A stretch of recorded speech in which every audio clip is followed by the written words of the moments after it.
What's going on, everyone? So, big mistakes that the Lakers have made is, obviously trading for Russell Westbrook, unloading Kyle Kuzma, unloading KCP. I mean, two guys that the Lakers have been trying to acquire the last few seasons now, right? That 3-and-D style wing. That's why you hear like Jerami Grant, Cam Johnson, guys like that. I mean, even Kyle Kuzma has been linked to potentially returning to the Lakers. KCP, that point of attack, 3-and-D style, two-guard that can defend. He's coming off an all-defensive season. But the biggest blunder, in my opinion, right, because more likely than not, at some point, you were probably going to lose Kuz and potentially KCP, regardless, just pricing them out or, other opportunities. Also, the Lakers were going to trade Kyle Kuzma regardless before the Russell Westbrook trade. So you probably lose one, if not both of them.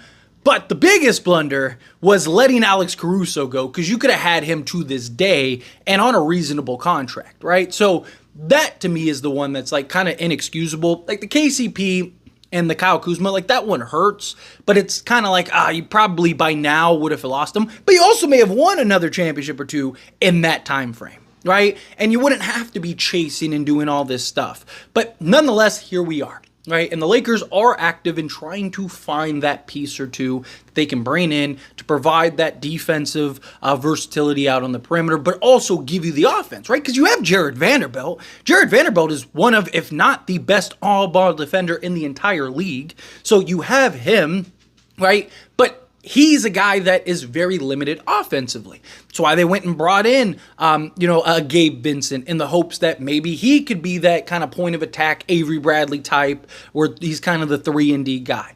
The best chance we have outside of a trade, obviously if the Lakers go and trade for like a Jerami Grant and a Bruce Brown, something like that, where you get the point of attack guard and then you got the 3-and-D wing, well, then there you go. Then that solves the problem. But unless a trade happens, which right now there's not really a sign, and trade talks have kind of died down a little bit, particularly for the Lakers, but just across the NBA so far, which could just be we're still like a month and some change, a month and 2 weeks or whatever from training camp.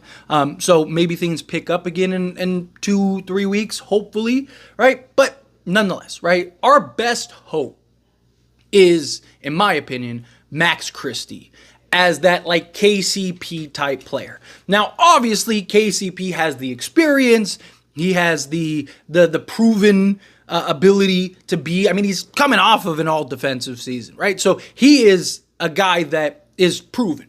But he wasn't proven in Detroit. Like, he became the guy that is looked at as that prototypical 3-and-D 2 guard with the Lakers. Right? He molded and developed into that alongside LeBron, right? And alongside the young guys prior. And then Anthony Davis came, and then KCP really just thrived in that role, playing off ball and playing defense and defending out on the perimeter. Max Christie is it's a small sample size, but is proven in the sample size in which he has played.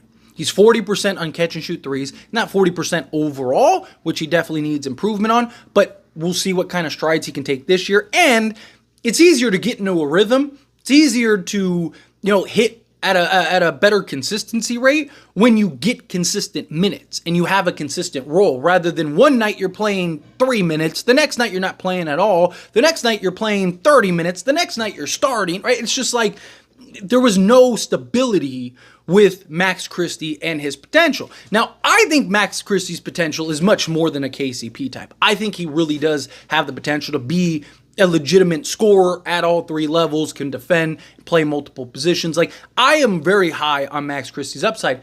However, I just don't think he's going to get the opportunity in that role right now, right? A couple years from now, 2, 3, 4 years, maybe when LeBron and AD decide to sail off into the sunset, maybe then he kind of gets that opportunity to display more of that offensive game, that offensive versatility. That's always a possibility. But I think right now, if he's willing and can buy into his role as just that defensive, athletic, just whether he's playing the 3, playing the 2, particularly the 2, he can play the 3 in spots, but it's not his preferred position, right? He's best and would be best utilized at the 2, right? So if you can give me something where he can come in, still be a 40% catch and shoot 3-point shooter, on top of that, be able to defend consistently at a high level. He is already arguably our second best perimeter defender, not named Jared Vanderbilt, right? Jared Vanderbilt is clearly our best. Max Christie, I think, is right there. He's not the elite level, but I think he is a guy that can defend and play multiple positions. He did an excellent job on like Damian Lillard, did an excellent job on Devin Booker, right? He's done very well and has shown his ability to defend at a high level. He still needs work, right? Still gambles a little bit too much at times. He still, lacks the discipline at times. But he has shown that he can stay in front of guys. He can defend. He can switch and defend multiple positions, right? He can put the ball on the deck, get to the basket, pull up in the mid-range. He's even shown the ability to make the occasional play, right? Like, if he can really evolve into the piece that the Lakers need and have been looking for, then that would just do wonders for the Lakers, right? Because now you don't need to go get that piece, right? If he can prove consistently. But the concern is, as you start raising the stakes, can he still maintain?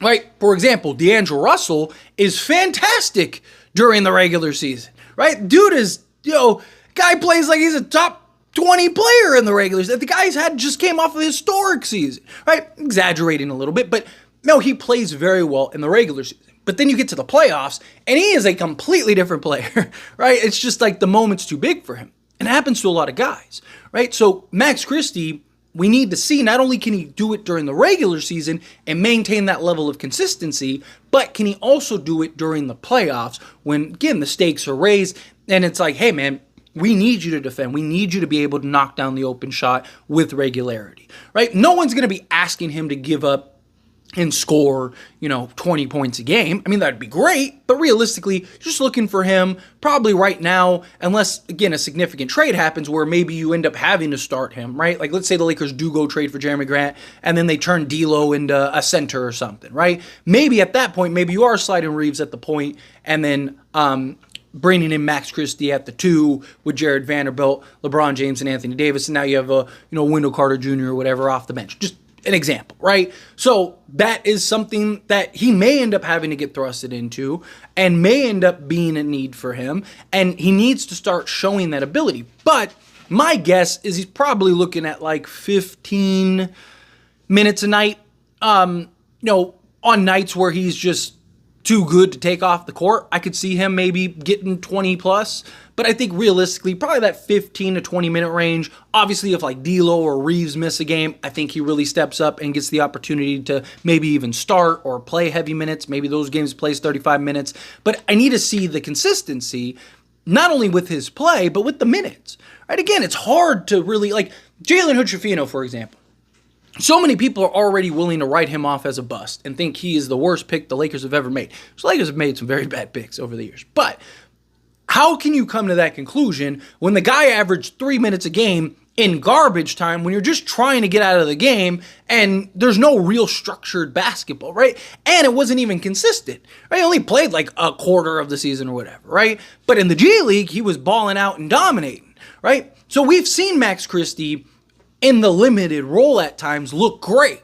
We've seen Max Christie in a limited role have real impact on the game, which is one of the reasons why it was so frustrating that he didn't get opportunity last year, and supposedly one of the reasons why Darvin Ham was fired.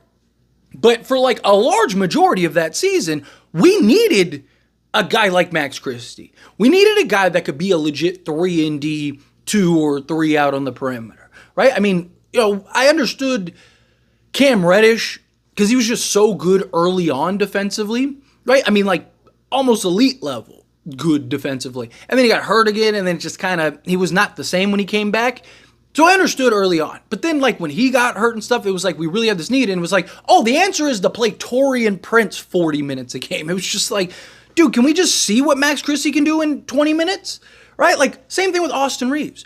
Nobody thought Austin Reeves was going to have the impact that he ultimately ended up having, right? But he got the opportunity.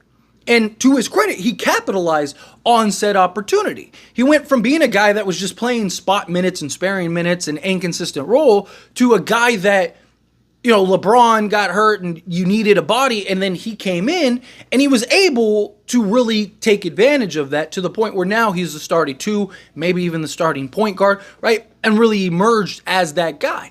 how do you know what Max Christie can give you unless you give him the opportunity to display and prove it, right? And to give us even if he's not like as good as, I'm not expecting him this season to be as good as KCP. I'm talking more of the role, right? That 3-and-D style 2 guard that can hit the shot with confidence. Again, 40% catch and shoot 3, but also be able to defend either guard position, which I do believe he can do. Now, I would love for him to eventually get to the level of a KCP type. No, I think he even has potential to be better. Again, KCP is great, but he's not like insanely good to where it's like there's no way he's ever becoming, like, he is a role player that is one of the better guys at his role, right? Now, if Max Christie can kind of be that and provide that athleticism, provide that youth, be that injection. Also, he's only 21, so a lot of room for growth and potential, right? But I'm high on Max Christie, and I'm very hopeful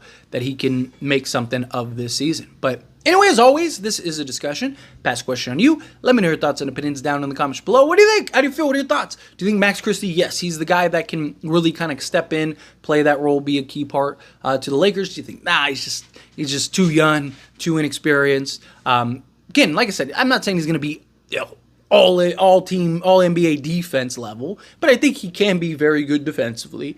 Slot him alongside Jared Vanderbilt and Anthony Davis. I think you cover a lot of ground for him, kind of make up for those gambling mistakes and stuff like that he makes. But I just think you'd be better defensively, right? You could even go at times with like, a Gabe Vincent, Max Christie.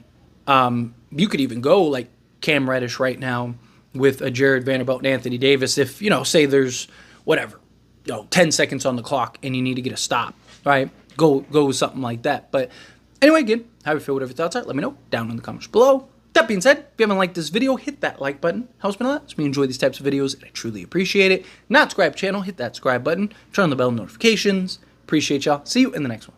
Thank you.